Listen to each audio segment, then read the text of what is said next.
And I think is it on? Yeah.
So I think when you're starting out a dissertation and you're beginning that process of doing that really long report, it's really important to kind of choose a topic that you're really interested in and that you have like a really big passion for, because it's something that from, well, I assume, well, for me it was like 1 month into second year masters, but it's from literally October all the way to, well, for me, the 1st of February is the deadline. So it's literally such a small window, and it's so much kind of research to cram in and research to, not cram in, but research to do, to be honest. So you want to make sure that whatever you're doing, you're enjoying it so much, and that it's actually going to be the main piece of research and writing that your future employers are going to see.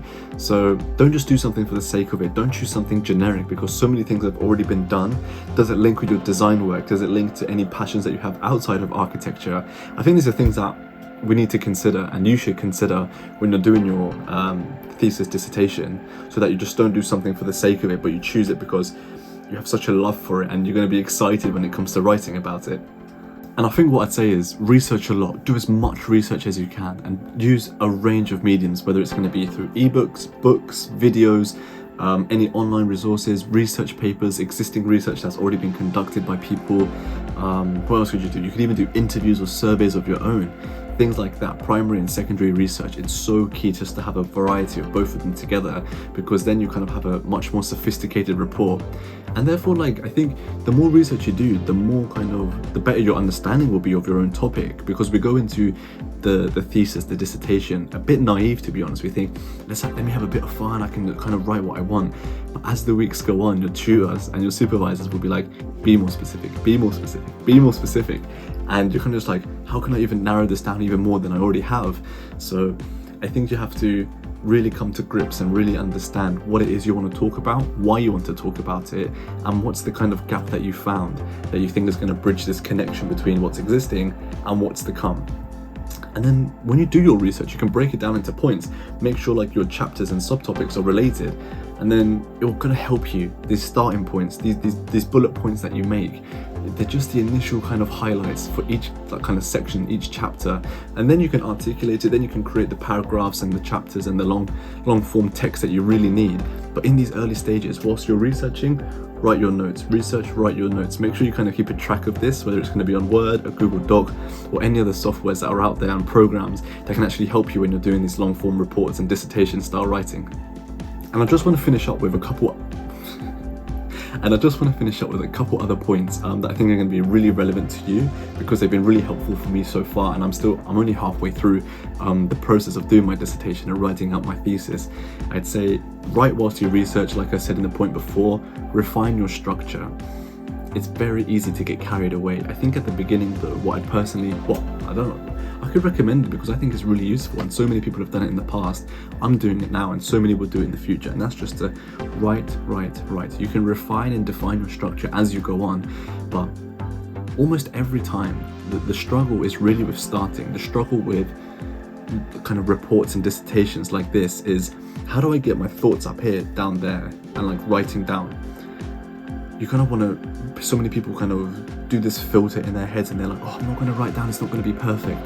But perfect or close to perfect and great will come from just writing out, because with the help of your supervisor, you'll keep refining and refining your text, and it becomes much more kind of related to your topic and related to your overall theme, instead of you just kind of waffling on about anything and everything related to that subject that you're talking about.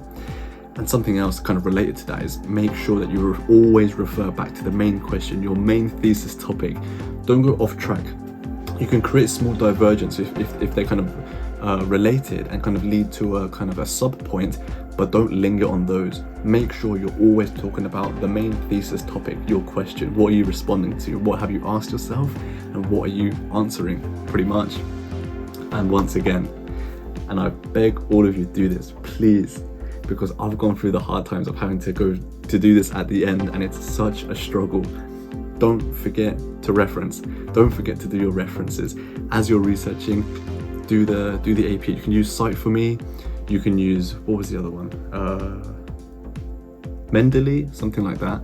I'm not sure. I'll link it down below. I'll link the sites below, but please reference as you go along. Just get the hyperlink, add it in, make your notes on that source and move on, but at least you've got it. So then you don't have to always go back through your text being like, oh, where did I get that from? Or what even is that? You know, don't make your life even harder than it already is studying architecture. So please make sure you reference.